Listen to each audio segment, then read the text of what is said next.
Capítulo 17. Necessidades. Um dia Maurício e eu fomos à biblioteca.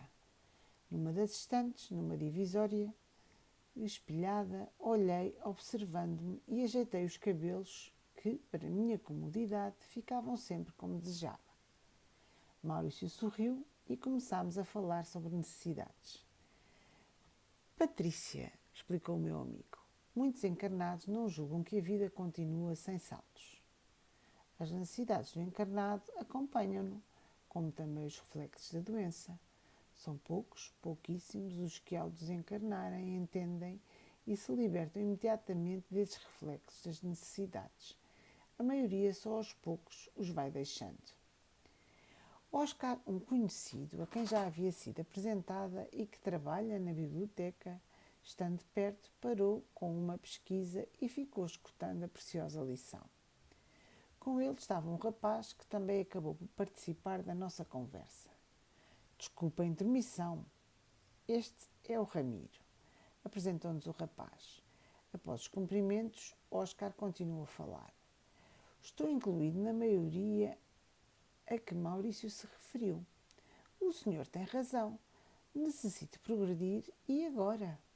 O comodismo, o estar muito bem assim, faz com que paremos. Já estive pior, mas não é por isto que não posso querer melhorar. Realmente, disse Maurício, devemos ser aqui e agora. O que e como fazemos é o que somos. Curioso, indaguei. Oscar, como foram as suas necessidades? Foram bem diferentes das suas. Você, Patrícia, veio sem vícios, nem de carne se alimentava. Quem não cria hábitos negativos adapta-se com mais facilidade.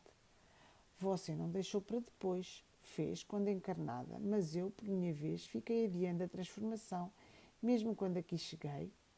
Você não ficou nos atos externos, fez interiormente. A simplicidade facilita.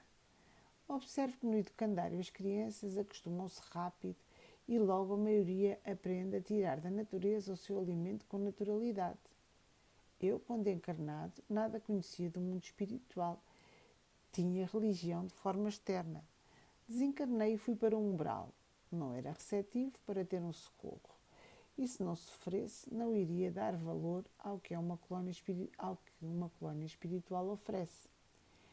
Acho mesmo que se viesse logo que desencarnei para cá, nem iria gostar. Senti dores horríveis que eram o reflexo da minha doença. Tinha fome, sede, sentia calor e frio.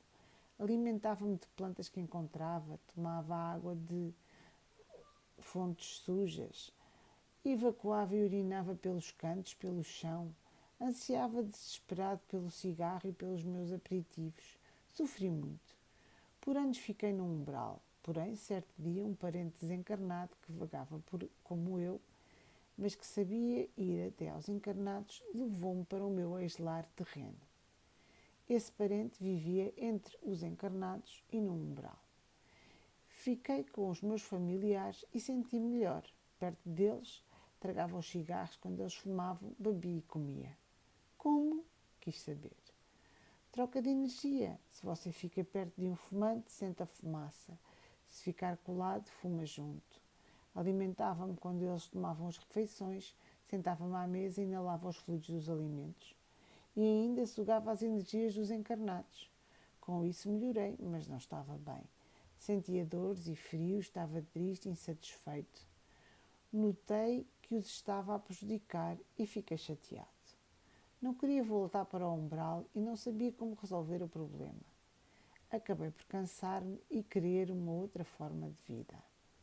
Comecei a orar, a pedir a Jesus que me auxiliasse.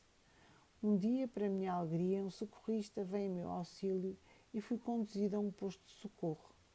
Fiquei internada em tratamento, fui melhorando aos poucos. Alimentava-me 4 vezes ao dia, esforcei-me para largar o tabaco, pois nos postos de socorro e nas colónias não há cigarros, mas sim um tratamento para deixar o vício. De qualquer forma, a luta é de cada um. Graças a Deus consegui. Logo não tinha mais vontade de fumar. Não demorei a recuperar. Encarnado, tomava banho diariamente, era higiênico. No umbral tudo é sujo, não há como se banhar. Sentia falta disso, mas a fome, a sede e as dores eram as minhas primordiais necessidades. Quando fui socorrido, estava feio e sujo. Porém, no posto de socorro, tomava banho todos os dias e usava a casa de banho para as necessidades. Oscar fez uma pausa e Maurício aproveitou para nos dar alguns esclarecimentos. Nas cidades do umbral, os seus habitantes são irmãos ignorantes no mal. A higiene não está nos seus costumes. Porém, sabemos que muitos deles se higienizam de forma rudimentar. Conheci muitos habitantes de lá relativamente limpos. Isso depende de cada um. Mas como o Oscar narra, com dificuldades mais sérias, a higiene fica em segundo plano. Os que vagam sofrendo pelo umbral não conseguem higienizar-se. Recuperado, Oscar continuou. Quis entender o que se passava comigo e vim para a colónia estudar e trabalhar. Nada entendia da existência desencarnada, necessitava aprender. Hoje, anos depois, gosto de ler, saber, trabalho, estou tranquilo, alimento-me raramente e muitas necessidades fisiológicas. E as minhas necessidades fisiológicas são poucas. Aqui estou bonito e sadio. Os meus cabelos, passou a mão na nuca, não me preocupam. Rimos.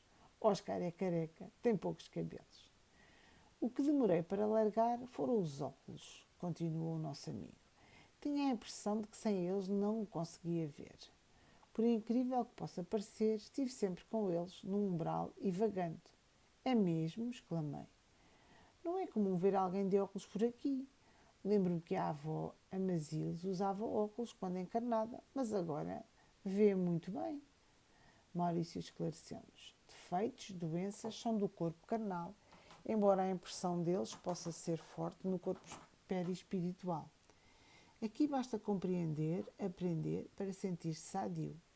Quando digo aqui, refiro-me às colónias e aos postos de socorro. Os que vagam ou por afinidade acabam nos umbrais quase sempre têm as deficiências que os acompanham. Muitos desencarnados bons, ao querer identificar-se entre os encarnados, podem plasmar óculos ou até mesmo deficiências. O livre-arbítrio é respeitado. Conheço alguns espíritos bons, trabalhadores do bem, que não querem desfazer-se das deficiências, dos óculos ou da bengala. Estão bem assim, usam-nos porque querem. Oscar é careca porque quer, senão teria uma bela cabeleira. Rimos. Realmente, disse Oscar, identifico-me com a minha careca e não a considero uma deficiência, mas o que acho bom mesmo é não ter de ir ao dentista. É mesmo, exclamei. Não pensei nisso. Tenho visto aqui todos com dentes perfeitos. Maurício aproveitou para esclarecer-nos. Patrícia, todos aqui na colónia podem ter dentes perfeitos. Ao se recuperar das doenças, refaz-se também a dentição, que não se estraga mais. Nada de cáries. Infelizmente, os desencarnados que vagam, os que ainda não foram socorridos, continuam como estavam. Se não tinham dentes, continuam sem eles. Não tenho conhecimento que estragaram mais os dentes. Creio que continuam como desencarnaram. Aqui na colónia não ficamos mais doentes? Quis saber curiosa. Uma vez sadio, sempre sadio. Um desencarnado que está bem aqui na colónia e nos postos de socorro não adoece mais. Mas se não estão totalmente recuperados e saem sem permissão, voltando para os ex-lares, ou seja, vagando, quase sempre recomeçam a sentir os reflexos das suas doenças. Isso porque não sabem ainda manter-se sadios sem os fluidos benéficos destes lugares. Mas os que seguem os regulamentos continuam sempre bem. Não há por que ter doenças. Maravilha, exclamei.